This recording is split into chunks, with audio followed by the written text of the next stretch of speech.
नमस्कार। आज हम एक बहुत ही दिलचस्प कहानी के कुछ अंशों पर बात करने वाले हैं। जी। ये the unforgettable classroom a melodious memoir से हैं। जी। और ये अंश हमें ले जाते हैं एक ऐसे क्लासरूम में, मतलब जहाँ शरारतें थीं, खूब हंसी मजाक था। और हाँ, कभी कभी पूरी क्लास को एक साथ डांट भी पड़ती थी, है ना? बिल्कुल। इन अंशों से जो एक एक तस्वीर सी बनती है, वो एक ऐसी जगह की है जहाँ रोज क्या कहते हैं, कुछ ना कुछ हंगामा होता ही रहता था। हाँ, और जैसे इसमें लिखा भी है, वो क्लासरूम भी क्या क्लासरूम था। हाँ, ये लाइन तो बहुत कुछ कहती है। और एक खास बात जो इसमें बताई गई है, होमवर्क कम, हरकतें ज्यादा होती थी। अच्छा, ये तो कई लोगों को अपने स्कूल की याद दिलाएगा। हाँ, शायद।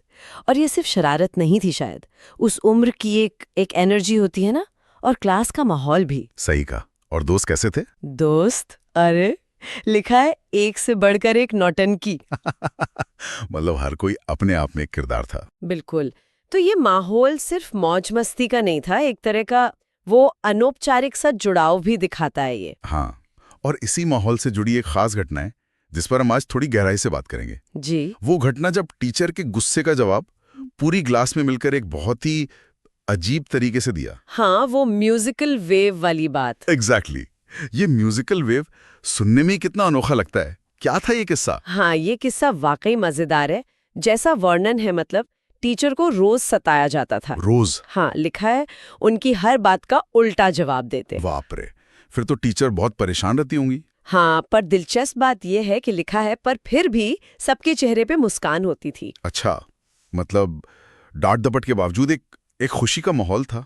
शायद, हाँ, शायद वो रिश्ता ही ऐसा था।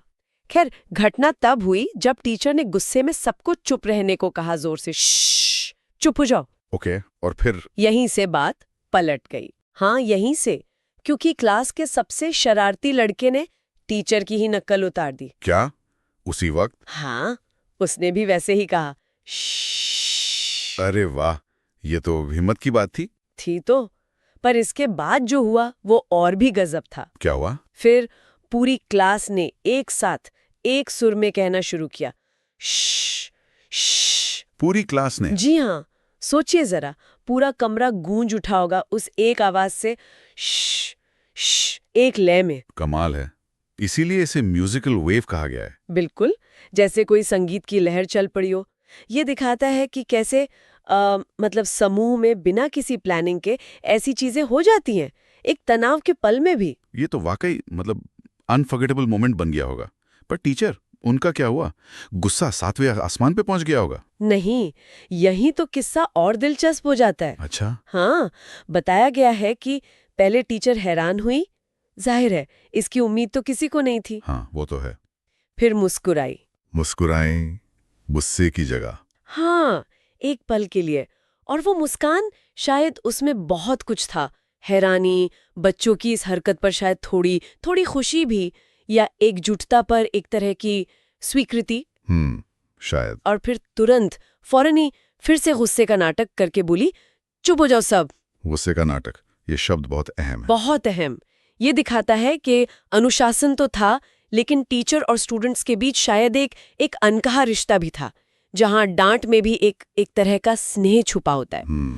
वो मुस्कान, जैसा कहा भी गया है, सिर्फ मुस्कान नहीं थी, उसमें प्यार भी था और यादों का एक हिस्सा भी।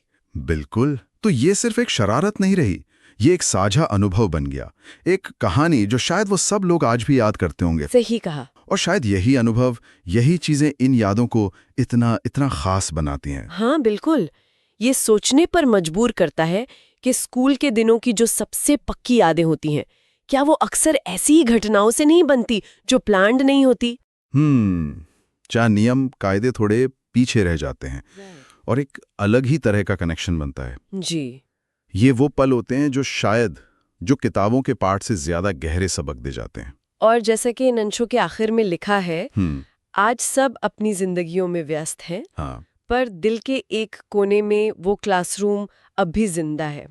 वो पल, वो आवाजें, वो एहसास, वो कहीं ना कहीं साथ रह ही जाते हैं। हाँ, ये यादें यही दिखाती हैं कि सीखना सिर्फ किताबों में नहीं होता।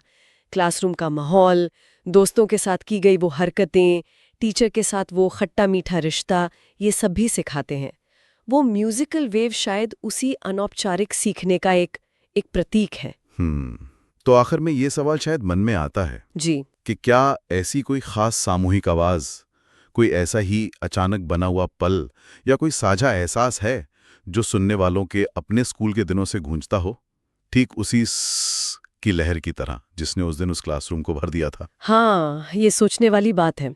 हर किसी की अपनी ऐसी एक म्यूजिकल वेव हो सकती है।